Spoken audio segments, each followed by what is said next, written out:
Welcome to Shine.fm's A Closer Look podcast, going a little deeper into the hearts and lives of the artists you hear on Shine.fm. So we've got Matthew West on the phone today. It's a big day for you. Not only is it Valentine's Day, but something else big happened today, right?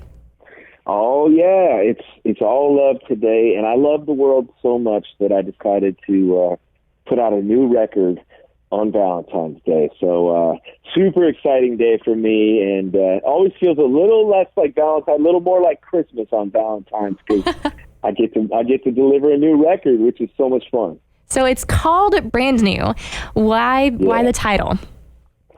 Well, the title felt significant just for where we are, even at this point in history, like the beginning of a new year, brand new decade, 2020. But the real significance and importance of that title in my life is actually about returning. Recently, I have two daughters, and for Christmas, one of them asked for a record player, like a vinyl player, and the other one asked for a cassette player. And I was just laughing, like, isn't it funny how, like, what's old becomes new again? You know what I mean? It's like everything comes back around. But I was thinking about that in my spiritual life, and there's a story that I tell from the stage when I've been on tour over the last couple of years. We do a tribute to Reverend Billy Graham every night at our show. And the reason is because as a 13-year-old kid, I remember sitting on this blue couch that we had in my living room at my childhood home.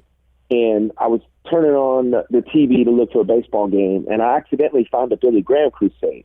And that day wound up becoming a really defining chapter in the story of my life. My mom was doing laundry nearby, and she happened to walk by, and she saw me watching Billy Graham, and she knew that the Lord was working in my life in that moment. Yeah. She sat down with me, and she asked me if I wanted to pray, and we held hands and prayed, and I asked Jesus into my heart with Billy Graham in the background. And I think about that blue couch often, and that's why, actually, if you look at the cover of my new record, it's a picture of me sitting on a blue couch, and that's no accident. The reason for that is because I'm at a point in my life where I keep finding myself wanting to go back to that blue couch, go back to that 13-year-old kid who didn't know as much as I know now, but I did know that with all of my heart, I wanted to have a relationship with Jesus. And, those moments where your faith in Christ feels fresh and alive and new. And, man, a lot of life happens from that blue couch to where I am now. And some days I just get discouraged and think, man, is there too much of a distance between me and God? And I guess I just wrote these songs reminding my heart that God isn't the one that moved, and that he still desires just as close of a relationship with me as I felt when I was that kid. And so this is an album about going back and being made brand new in Christ, and knowing that every day he's working on us and making us more like him. Yeah, I love that. So with your songwriting, and especially this album, it's easy to notice there's a lot of storytelling, and especially since you have a new songwriting house and studio called The Story House. So in this album, what stories are you hoping to share? Well, I am passionate about telling the stories of people's lives, and anybody who's seen one of my concerts or heard my songs on your station might know that, songs like Hello, My Name Is, Strong Enough, and Forgiveness, and the list goes on. Like, those songs are actually inspired by somebody's personal testimony that they shared with me, and that's been a huge part of my creative process. These days, this album, Brand New, I tell the story of my life, and I tell the story of other people's lives. So I like to say, like, it's your story, my story, our story, right? One of my favorite stories that gets told on the album is the story of a young boy named William, who shared his testimony with me of how the doctors told his parents that because of a stroke he suffered at 3 weeks old, that he'd never be able to talk, he'd never be able to walk. First, they didn't even think he would survive. And standing in front of me at this concert was, at the time, a 13-year-old kid who was so excited to share with me that he was a miracle, right? That God had saved his life, and he just wanted to share that with me. And he told me, he's like, I know you say it's important to tell your story, so I shared my story on Easter Sunday at my church. And when I got to the part about how the doctors said I'd never run again, I dropped the microphone and I ran a lap around the church, and everybody cheered for me. And it was just such a cool thing. And I I walked away just thinking about two words, walking miracles. And I wound up writing a song, and the first line says, "Let me tell you about William." And a few weeks ago, I got to fly to New Mexico, and I got to knock on the front door of this kid's house. And he didn't know I was coming. And I surprised him and his family and spent the day with him and played him his song and recorded his story and did a music video that we're going to be releasing soon. Wow. Just thought it was so cool. So those are the kinds of stories that I love to be able to share with the world. And I'm really excited for everybody here to hear the 14 songs on this new album. All right. I saw this picture. You said in each album, you leave a note for your girls. What inspired you to do that? Man, it's just kind of my way of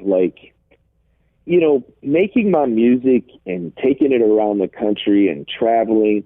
Then it takes me away from some of the most important people in my life. And I guess I'm always just looking for ways to make sure that they know that they're on my mind, they're in my heart, and there's a piece of them in every song that I write, if that makes any sense. And so I don't know, it's important for me to just kind of communicate to my daughters and to my dad, or to my dad and my mom, who actually live with me, and my wife, and so we're a really close family. But I remember my youngest daughter when she was super little.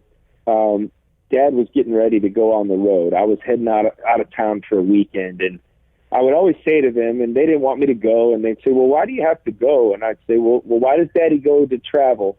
And they'd say, "Well, to tell people about Jesus." And I said, "That's right. I go tell people about Jesus."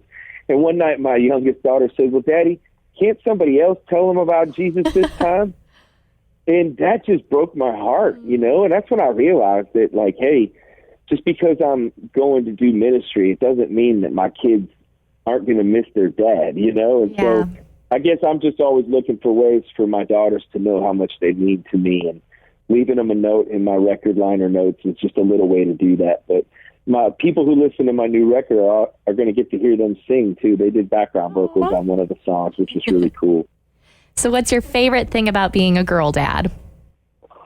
Oh my goodness, there's too many to list. I can also tell you my not favorite things. But my not favorite thing is I can't get a single person in my house to watch a baseball game with me. Oh, no. Because you still root for the Cubs, right?